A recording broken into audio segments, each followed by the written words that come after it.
আসসালামু আলাইকুম। আপনি সবাই কেমন আছেন? আমিও আল্লাহর রহমতে ভালো আছি। আমার ভিডিওটি কাছে কিংবা দূরে, দেশ কিংবা দেশের বাহিরে যারা দেখছেন তাদেরকে অসংখ্য ধন্যবাদ। এই পুকুরের পাশটা একটু সুন্দর, সবাই বসে আছে গাছের নিচে। আর এদিকে হঠাৎ করে চোখে পড়লো বিশাল বড় বড় আম উঠে গিয়েছে বাজারে। তো আমার কাছে অত পছন্দ না কাঁচা আম, আমার দাঁতে লাগে। তো এদিকে হচ্ছে কাকির সাথে সাথে যাচ্ছি, কাকি নাকি কেচিতে ধার দিবে। তো এদিকে হচ্ছে আমার শিফা মাকে আমি কোলে নিয়ে একটু ভিডিও করে নিলাম। ওকে আবার বেশি হাঁটাই না, ওর পায়ে নাকি ব্যথা করে, অনেক কান্নাকাটি করে। শিফা যদি একটু হাঁটাহাঁটি করে তাও আমার জোর, কোল থেকে জোর করে নামে একটু একটু হাঁটে আর কি।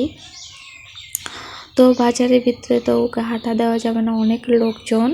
আমার ভিডিওটি যদি ইউটিউব চ্যানেল থেকে দেখে থাকেন প্লিজ সাবস্ক্রাইব করে পাশে থাকবেন। আর পুরাতন আপু ভাইয়াদেরকে অসংখ্য ধন্যবাদ।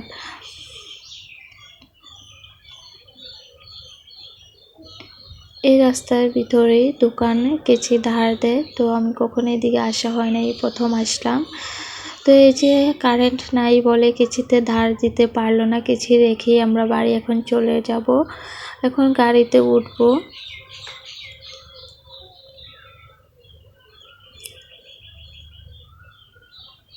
এই যে কাকি দামাদামি করেছে গাড়িতে।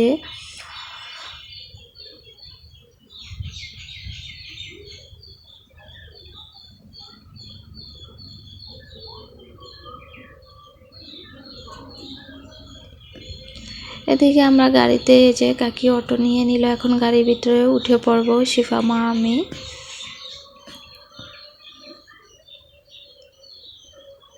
কি বলুন তো, 50 টাকা 60 টাকা বলে বাড়িতে আসার জন্য, 20 টাকা করে, তার জন্য আর উঠা হয়নি। এখন উঠেছি 40 টাকা দিয়ে। তো আমার ব্লগ ভিডিওটি আপনাদের কাছে কেমন লেগেছে সবাই কমেন্টের মাধ্যমে জানাবেন। এখানে এই পোলে উঠলে এত ভালো লাগে, চারপাশে সবুজ আর সবুজ, খুবই সুন্দর একটা দৃশ্য দেখা যায়। আজকের ব্লগ ভিডিওটি এ পর্যন্ত। আল্লাহ হাফেজ।